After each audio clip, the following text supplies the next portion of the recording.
ഓം ശ്രീനാരായണ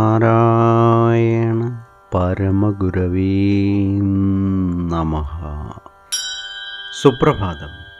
1095 ദിവസമായ ഇന്ന് 2024 മെയ് മാസം 14 ചൊവ്വാഴ്ച, 1199 ആണ്ട് മേടമാസം 31. ഗുരുവചനങ്ങളിലൂടെ മനുഷ്യർ ജീവിക്കുന്നത് ജാതിക്കും ലോകത്തിൽ സുഖത്തിനും വേണ്ടിയാണോ, അതോ ഇതെല്ലാം മനുഷ്യന് വേണ്ടിയോ?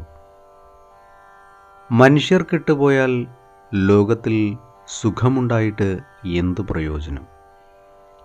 ശ്രീനാരായണ ഗുരുദേവൻ.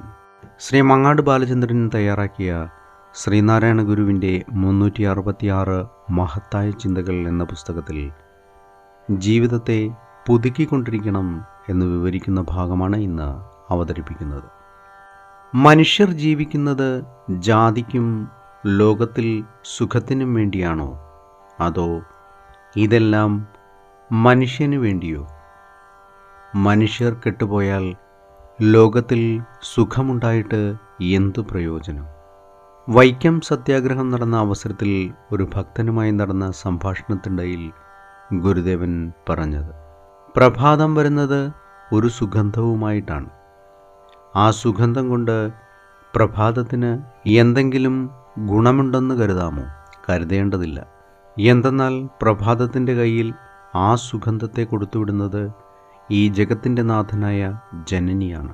അത് മനുഷ്യൻ ഉൾപ്പെടെയുള്ള സർവ്വവിധ ജീവജാലങ്ങൾക്കും വേണ്ടിയിട്ടാണ്.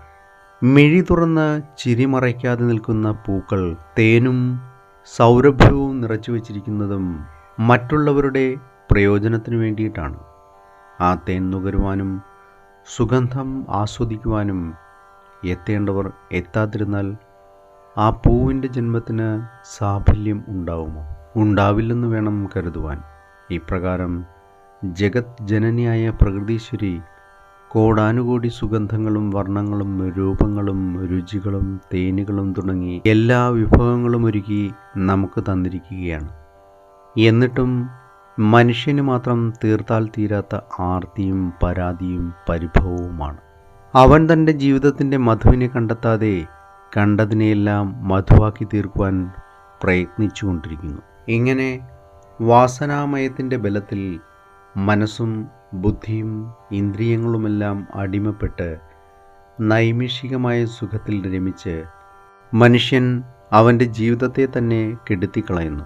ഈ പ്രകൃതി മുഴുവൻ ജീവരാശികളുടെയും സുഖത്തിനായി നിലകൊണ്ടിട്ടും ആ സുഖവനത്തിലെത്തുവാൻ അധികം പേർക്കും കഴിയാതിരിക്കുന്നതിൻ്റെ കാരണം ഇതാണ്.